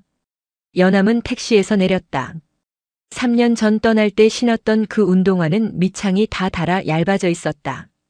차가운 눈의 냉기가 발바닥을 찔렀다. 가서 닳도록 걷고 해지도록 뛰어라. 그러다 발바닥이 아파지면 그때 돌아와도 늦지 않다. 명운 스님의 말씀이 귓가에 맴돌았다. 연함은 가쁜 숨을 몰아쉬며 눈 덮인 산길을 오르기 시작했다. 도시에서의 삶은 치열했지만 마음 둘 곳은 없었다. 박연이라는 이름으로 살았지만 그의 영혼은 늘 이 산자락을 배회하고 있었음을 이제야 인정했다. 1시간쯤 걸었을까 일주문이 보였다. 안개 속에 잠긴 서심사는 3년 전보다 더 낡고 작아 보였다. 하지만 그 고요함만은 여전했다. 왔느냐? 마당을 쓸고 있던 노승이 허리를 폈다. 도현 스님이었다. 그는 늙었다. 쩌렁쩌렁하던 호랑이 같은 기운은 사라지고 주름진 얼굴엔 근심이 가득했다. 도현은 연함을 보고도 반가워하거나 화내지 않았다. 그저 올 줄 알았다는 듯 담담한 눈빛이었다. 스님, 들어가거라. 기다리신다. 연함은 큰절을 올릴 새도 없이 요사체 안쪽 주지실로 뛰어갔다. 방 안은 따뜻했지만 죽음의 그림자가 짙게 깔려 있었다. 묘진 스님이 수건으로 명운 스님의 이마를 닦아주고 있었다. 주지 스님, 연함이 왔습니다. 명운 스님이 천천히 눈을 떴다. 초점 없는 눈동자가 허공을 헤매다 연함의 얼굴에 멈췄다. 왔구나. 목소리는 낙엽이 구르는 소리처럼 건조했다. 연함은 무릎을 꿇고 스님의 손을 잡았다. 뼈만 남은 손이었다. 죄송합니다. 너무 늦었습니다. 늦지 않았다. 딱 맞춰왔다. 명우는 힘겹게 미소를 지었다. 신발은 다 달았느냐? 네. 다 닳아서 구멍이 날 지경입니다. 그럼 되었다. 이제 흙을 밟아도 아프지 않을 게다. 명우는 묘진 스님에게 눈짓을 했다. 묘진이 방 한구석에 있던 작은 괴짝을 가져왔다. 그 안에는 낡은 승복 한 벌이 들어있었다. 3년 전 연암이 벗어두고 간 깨끗하게 세탁되어 풀이 먹여진 승복이었다. 갈아입거라. 나무가 기다린다. 승복으로 갈아입은 연암은 다시 수행자가 되었다. 어색할 줄 알았지만 마치 제사를 다시 찾은 듯 편안했다. 그는 명운 스님의 머리맡을 지켰다. 밤이 깊어지자 명운 스님이 연암을 가까이 불렀다. 연암아, 매화나무의 비밀을 아느냐? 비밀이라니요? 사람들은 그 나무가 1000년을 살아서 영험하다고 믿지. 하지만 그건 거짓말이다. 명운의 숨소리가 거칠어졌다. 1000년을 산 게 아니다. 1000번의 겨울을 죽지 않고 견딘 것이다. 매년 겨울마다 나무는 죽음을 경험한다. 잎을 떨구고 수액을 멈추고 심장까지 얼어붙게 만들지. 스스로 가사 상태에 빠지는 게야. 연암은 스님의 말에 귀를 기울였다. 나무가 가장 두려워하는 건 추위가 아니다. 잊혀짐이다. 내가 죽은 듯이 잠들었을 때 아무도 나를 깨워주지 않으면 어떡하나 그 공포가 나무를 진짜 죽음으로 몰고 가는 게야. 명운의 눈빛이 흔들렸다. 8년 전 내가 나무를 안아주었을 때 나무는 살고 싶어졌던 게다. 이 작은 아이가 나를 기억해 주는데 내가 여기서 얼어 죽을 순 없지. 그래서 제 피를 태워 꽃을 피운 게야. 알고 계셨습니까? 알았지. 하지만 말해주지 않았다. 내가 스스로 깨닫기를 바랐으니까. 명우는 기침을 토해냈다. 핏기가 섞인 기침이었다. 연암아, 나는 이제 겨울 속으로 들어간다. 나를 위해 울지 마라. 나는 죽는 게 아니라 너희들이 나를 기억해 줄 때까지 잠시 묵원에 드는 것이다. 스님, 매화나무를 부탁한다. 껍데기가 아니라 그 안에 있는 두려움을 보듬어 주거라. 그것이 내 업이다. 새벽 3시. 명운 스님은 마지막 숨을 길게 내쉬고 입적했다. 임종을 알리는 타종 소리가 산사에 울려 퍼졌다. 땡땡땡. 그 소리에 놀란 산새들이 푸드덕 날아올랐고 마당의 매화나무 가지가 파르르 떨렸다. 마치 오래된 친구를 떠나보내는 인사처럼. 장례는 조촐하게 치러졌다. 명운 스님의 다비식 화장이 끝나고 사찰은 깊은 침묵에 잠겼다. 주지를 잃은 슬픔 때문일까? 매화나무의 상태가 급격히 나빠졌다.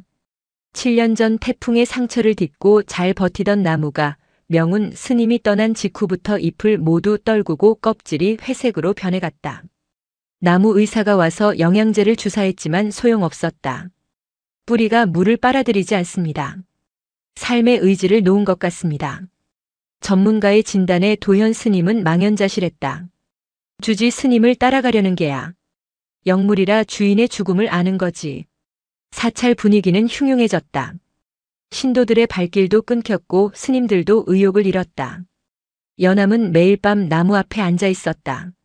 하지만 5살 때처럼 나무를 껴안지는 않았다. 그는 이제 알았다. 억지로 끌어안는다고 해결될 일이 아님을. 나무는 슬퍼하고 있었다. 명운 스님이라는 거대한 버팀목이 사라진 상실감을 온몸으로 표현하고 있었다. 연암은 나무의 슬픔을 방해하지 않았다. 대신 그는 나무 옆에 가만히 앉아 자신의 체온을 조금 떼어주기만 했다. 울어. 실컷 울어. 연암은 마음속으로 말했다.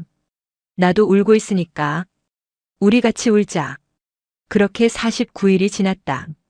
명운 스님의 49제가 열리던 날 또다시 폭설이 내렸다. 8년 전 기적이 일어났던 그날과 똑같은 날씨였다. 법당에서 연불 소리가 들려왔지만 연암은 밖으로 나왔다. 그는 삽을 들고 나무 밑동을 팠다. 13년 전 태풍이 불고 꽃이 졌을 때 연암이 묻어두었던 항아리. 붉은 매화 꽃잎을 담아두었던 그 작은 항아리를 꺼냈다. 뚜껑을 열자 놀랍게도 썩지 않은 꽃잎들이 마른 향기를 뿜어냈다. 시간 속에 박제된 붉은 마음들이었다. 스님들이 그러셨지. 매화는 기운으로 피우는 거라고. 연암은 마른 꽃잎들을 손바닥에 올렸다. 그리고 태풍에 찢겨 검은 옹이만 남은 나무의 상처 부위에 그 꽃잎들을 하나씩 붙였다. 눈물인지 눈 녹은 물인지 모를 액체로 꽃잎을 개어 상처난 자리에 발라주었다. 이건 내가 나한테 줬던 생명이야. 이제 다시 돌려줄게. 연암의 손길은 정성스러웠다. 상처를 덮어주는 행위. 그것은 치유이자 부활의 의식이었다. 차갑게 식어있던 나무의 옹이 부분이 연암의 손이 닿을 때마다 미세하게 움찔거렸다. 그날 밤 연암은 나무 아래서 잠이 들었다. 꿈을 꾸었다. 꿈속에서 명운 스님과 5살의 연암 그리고 젊은 시절의 매화나무가 함께 웃고 있었다. 추위도 고통도 없는 세상이었다. 일어나라. 손님이 오셨다. 명운 스님의 목소리에 연암이 눈을 떴다. 새벽이었다. 눈은 그쳤고 하늘에는 시리도록 투명한 금음달이 걸려 있었다. 그리고 코끝을 찌르는 냄새. 향기였다.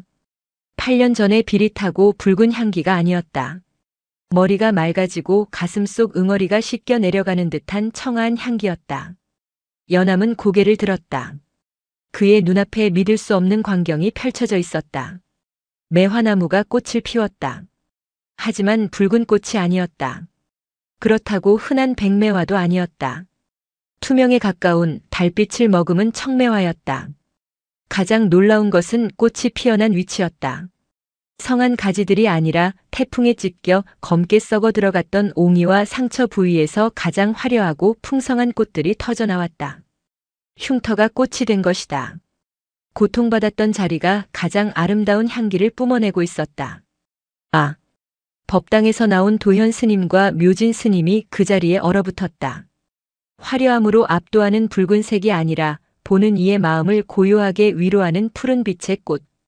그것은 격정을 넘어선 해탈의 색이었다. 스님 나무가. 연암이 눈물을 글썽이며 말했다. 나무가 웃어요. 나무는 더 이상 울지 않았다. 묵은 슬픔을 다 털어내고 명운 스님을 좋은 곳으로 보내드리는 환송의 춤을 추듯 가지를 흔들고 있었다. 에필로그 봄의 파수꾼. 다시 봄이 왔다. 서심사의 매화는 이제 청매화로 세상에 알려졌다. 하지만 예전처럼 사람들이 구름대처럼 몰려들지는 않았다. 화려한 볼거리가 아니라 마음이 아픈 사람들이 조용히 찾아와 위로를 얻고 가는 치유의 나무가 되었다. 연암은 주지 스님이 되지 않았다. 주지 자리는 덕망 높은 다른 스님이 맡았고 연암은 평생 부목나무를 돌보는 소임을 자처했다. 그는 매일 새벽 나무의 상처를 어루만지고 대화를 나눴다. 어느 날 절을 찾은 한 어린아이가 연암에게 물었다. 스님, 왜 꽃은 봄에만 펴요? 겨울에도 피면 좋겠는데. 연암은 빗자루질을 멈추고 아이의 눈높이에 맞춰 앉았다. 그리고 빙그레 웃으며 말했다. 모든 건 때가 되어 피는 게 아니란다. 그럼요? 서로의 작은 손길이 도와 닫힌 때를 열어주는 거란다. 내가 따뜻하면 겨울도 봄이 되는 거야. 바람이 불었다. 천년 매화나무에서 푸른 꽃잎 하나가 툭 떨어져 아이의 손바닥 위에 내려앉았다. 마치 정답이라고 말해주는 것처럼. 서심사의 봄은 그렇게 가장 낮은 곳에서부터 다시 시작되고 있었다. 영상이 마음에 드셨다면 구독과 좋아요, 댓글 부탁드립니다. 부탁드립니다. 부탁드립니다. 부탁드립니다. 부탁드립니다.